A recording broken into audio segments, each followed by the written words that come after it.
దేవతలారా రండి, మీ దీవెనలందించండి. నోచిన నోములు పండించే నా తోడును పంపించండి.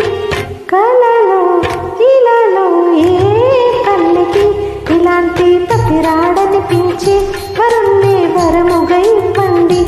కని విని ఎరుగని వేడుకతో వివాహం జరిపించాలండి.